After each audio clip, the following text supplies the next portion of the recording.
All right, so this is Bella, Ling Ling, and Luka's Roadmap to Success video. And I just want to remind the guardians of a couple of things that we talked about today. If you want to bring the camera up a little bit with me, perfect. Okay, so first remember our petting with a purpose technique. So every time you go to pet the dogs, ask them to sit or have them go into a sit first. A lot of ways that a good way to go about this is just to give the dog the opportunity to sit and then reward them when they do that behavior.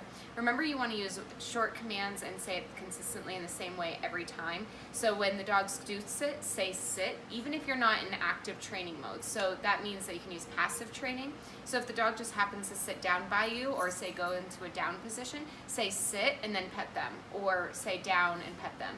That way they're starting to learn those words without you always having to actively train them how to do it, and they'll give you that opportunity a lot, and then you can reward them with the petting with a purpose technique. Remember, every time you pet them, you are rewarding that behavior. So if the dogs jump up on you and you pet them, you're essentially rewarding them and saying, I love it when you jump up. So one of the best ways to get Luka, the youngest puppy, to stop jumping up is to not pet her, and remember to avert your eyes. So if you can, take your arms, fold them, and look up, and that way she also can't be kind of nibbling at your hands, because anything she does like that, you will be more likely to move, and any kind of behavior that's responding to her will reinforce that kind of behavior for her. So she'll be more likely to keep trying to get your attention and jump up and things like that.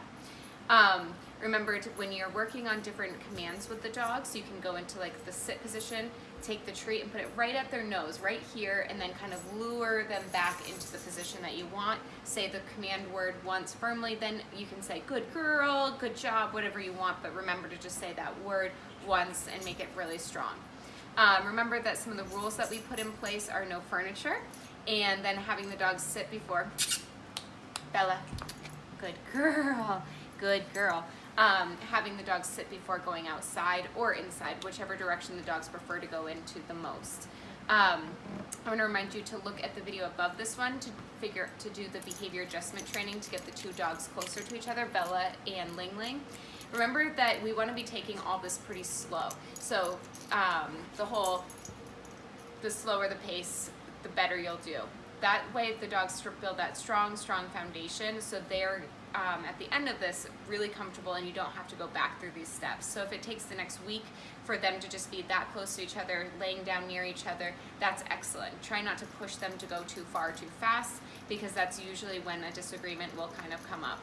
Other steps that you're going to want to take is when you get them to the point that you could both be standing there with their leashes loose and they're smelling each other, or they're laying comfortably, and you could be in a conversation with each other or with somebody else or the kids, and you're not concerned about the dogs. That's when you want to start then introducing Luka into the equation. So then separate the dogs further, and then bring Luka out and start having Luka run around, because she'll bring some new chaos and some excitement and energy to the table. So remember that the dogs might have to start farther apart. And then once you get through that stage, then you start practicing in the home. And again, when you first come into the house, I would put Luka outside or in her kennel, work with the dogs until they're really comfortable, and then bring that whole dynamic together by then bringing Luka in once they're ready and they're comfortable in the house. And then you can start working on having them be off leash in the home and outside in the yard while supervised. I want to give you guys permission to still give them breaks. So say they're getting to the point where they're off leash, go ahead and still use the kennel time though to keep them separated, so they don't have to go from being separated from each other to always all of a sudden being together again. That could turn into more disagreements. So start off with, say, maybe like a half an hour, then an hour, and build up over time how much time they're spending together.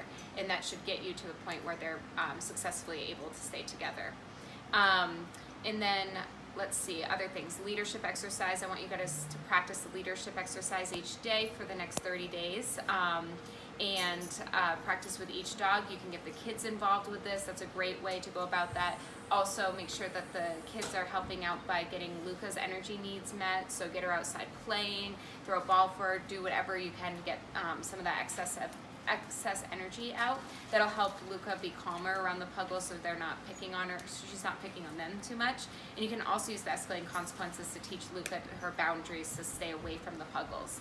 Remember, you can use the leadership exercise like core components, so setting that invisible boundary using the escalating consequences anywhere in the home. So you can do this at the bottom of the staircase to prevent her from going upstairs to chase the cats. You can do this in the kitchen to keep the dogs out of the kitchen when you're cooking. And you just remember to, Bella. Good girl, Bella. Good job. Good girl. I was just redirecting her attention to get her to stop barking. Good girl. And remember to talk with your family and make sure everyone's on board about where those invisible boundaries are. It's good to use visual boundaries for us, so pick like surface changes, like from the couch to tile, from the carpet to tile, something like that, or different boundaries like hard, like walls, surfaces, anything where you can use something that's a pretty good visual barrier, and that's a good way to start an invisible boundary.